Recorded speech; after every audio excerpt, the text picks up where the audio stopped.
Hello, this is Janice, occupational therapist, and this is part 2 of our measurement activity. The first activity that you did, you cut out the shapes for creating our castle.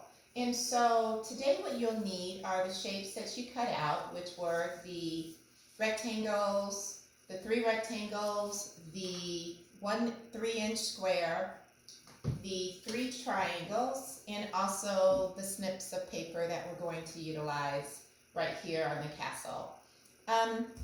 And so what you'll need today is you will need a glue stick or a bottle of glue. You'll also need scissors to cut out the snips, since we did not do that last time, unless you already did those.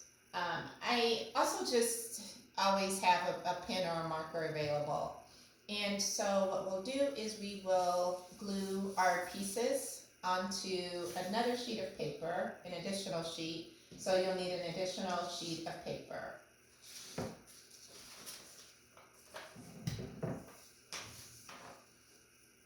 This skill is working on this activity works on a lot of different skills. One of the benefits of this is, it's fun, it's play, it's leisure, but it's a fun way of working on visual motor activities. So the first thing that we'll do is we'll take 2 of our rectangular strips and we'll place them onto the paper without gluing it first, because I just want to get a proper measurement. And then we'll take the other piece of rectangle. Actually, then we'll take the square. So what we'll want to do is just position this first so that all the pieces are in the proper space in the center of the page. Okay.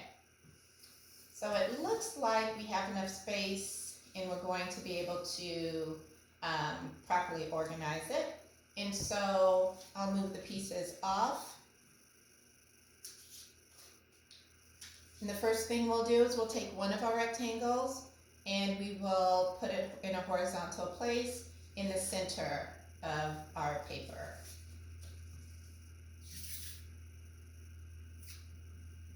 You can have stick glue or the Selmer's glue, either way it's fine. Also, allow the student, if you have this glue or even the stick glue, to take the lid off or to twist it. This twisting motion is important for opening milk, for many other activities. So we'll glue down the rectangular piece, the first one, in a horizontal fashion, right there. And then we'll take the 2 other rectangular pieces, and just over the edge of the horizontal rectangular piece, we're going to glue a small, just on the edge.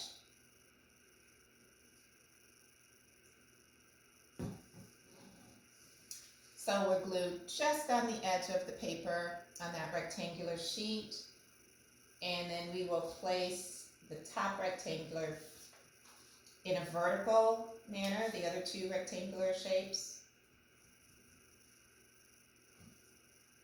And then we'll glue the rest on the back.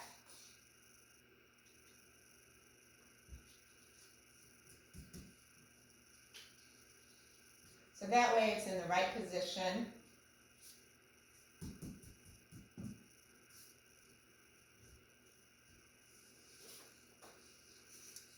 Like so.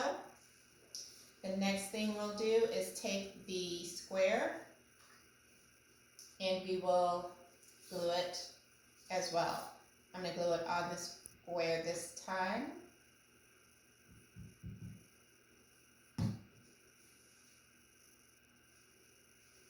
And place it in the center of that horizontal rectangle. So you'll see there's a little bit of space in between for the towers. Next, I'll take the triangle for the middle piece. I'll glue it as well on the back. So gluing is important because, especially if you use an Elmer's the Elmer's glue, the liquid glue, because it allows students to understand pressure. So if you squeeze too much, then the glue is going to come out as a glob. And so it's a very simple concept way for students to understand the concept of pressure, and that overflows into pencil grip and how much pressure a student actually uses when pressing on the paper, gripping a pencil.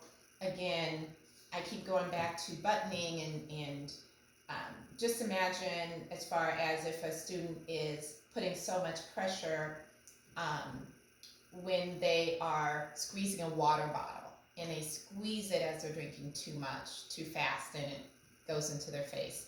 So the understanding of it's a proprioceptive skill, knowing how hard to squeeze, how much pressure to push, and when you're done, visually you can tell that you are finished if there's enough glue on. Those are all skills that we need in the future for higher functioning activities. So have your student do as much as he can by themselves. So now we have the tops glued on as well as the base, and we can now snip our pieces here and glue those on. It's very important that students understand the concept of snipping, and so that's why you want it just about a 1/2 inch wide, because it's easy to go ahead and snip and complete. So even if your student does not have the ability to cut out longer pieces of paper, they should be able to at least open and close and to snip these 1/2 inches. So try to have them do that as independently as possible.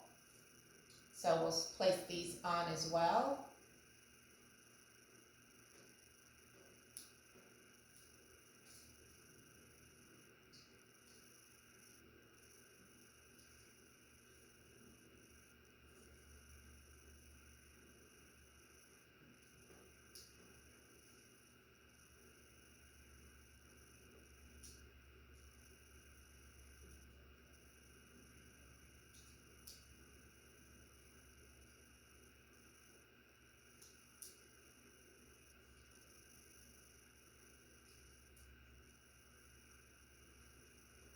So now we have those as well. You could do the finishing touches if you like. Again, I added flags, I added a little door here. So you can add that. You could add more windows if you'd like. You could even draw a little person hanging from the top. So just have fun with it and enjoy. I think that this is a great skill for students. It's important for them to do as much as they can by themselves, and I'd really like you to snap a picture of their finished product and email it to me at j.haywood@guidinglighted.com. Thank you. See you next time.